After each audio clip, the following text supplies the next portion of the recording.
Next आता है stomach and duodenum. तो इसमें दो ही टॉपिक्स हैं, ब्लीडिंग पेप्टिक अल्सर और परफोरेटेड पेप्टिक अल्सर। इसमें इसके डायग्नोस्टिक देख लेते हैं। तो इसमें एनसेट्स की हिस्ट्री होगी, पेप्टिक अल्सर डिजीज़ की हिस्ट्री होगी, हेमाटोमेसिस है, ब्लड ब्लीडिंग है ना, शॉक के फीचर्स आएंगे, और ये मोस्ट कॉमन कॉज होता है अपर जीआई ब्लीड का। तो क्वेश्चन नंबर 1 में क्या कहा है, उसको एक दिन से फिर जीआई ब्लीड है, पेशेंट एंशियस है, बीपी उसका कम है, पल्स उसकी ज़्यादा है, शॉक के सिम्टम आ रहे हैं, हाइपरटेंशन एंड टैकीकार्डिया।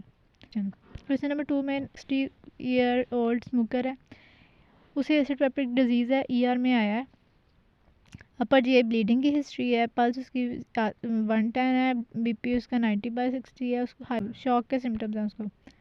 आगे कॉजेज़ डायरेक्ट क्वेश्चन करता है, वो causes of upper GI bleed है।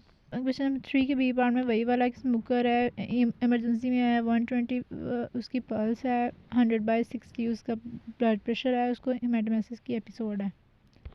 आगे क्वेश्चन नंबर 4 में 60 ईयर मेल है, स्मोकर है, इमरजेंसी में आया, सडन ऑनसेट है उसको एक्यूट हेमाटोमेसिस का, लूज ब्लैक स्टूल्स आ रहे हैं, मिलीना की हिस्ट्री भी है उसको, ठीक है, ऑन एंड ऑफ उसको इंडाइजेशन की हिस्ट्री भी है, सेल्फ मेडिकेशन सेट्स की हिस्ट्री है, आर्थराइटिक नी के लिए आंसर ले रहा है, एपिगैस्ट्रियम टेंडरनेस है, बीपी इसका कम है, पल्स उसकी ज़्यादा है, शॉक के सिम्टम्स आ रहे हैं।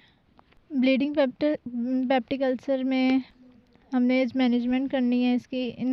तो इसमें हम तीन तरह की करते हैं हमेशा, मेडिकल करते हैं, ठीक है, मेडिकल करते हैं, सर्जिकल करते हैं और एंडोस्कोपिक करते हैं।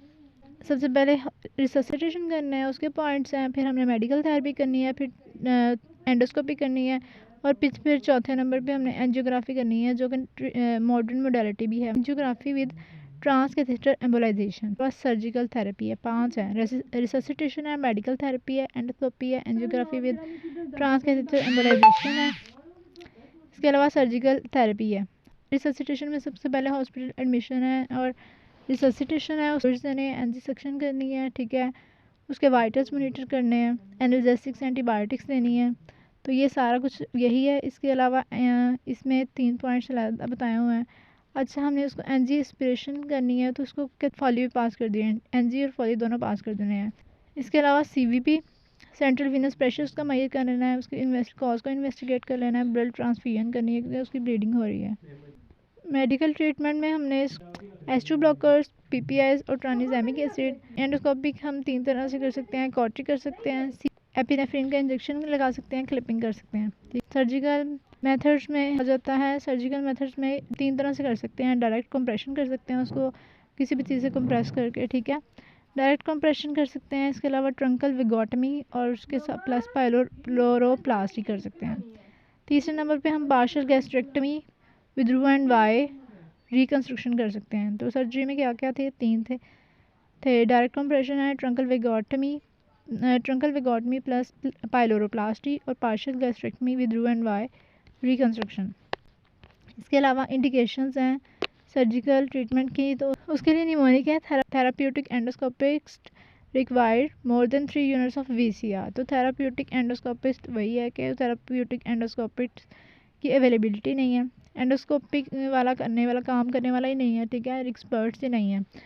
ग्रेटर दैन 3 यूनिट्स का मतलब है उसको greater than 3 units of blood चाहिए।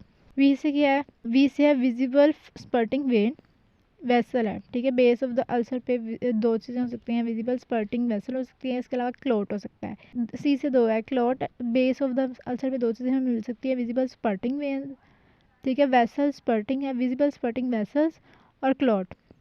दूसरा सी कंटिन्यूस ब्लीडिंग है, और आर से है रीब्लीडिंग।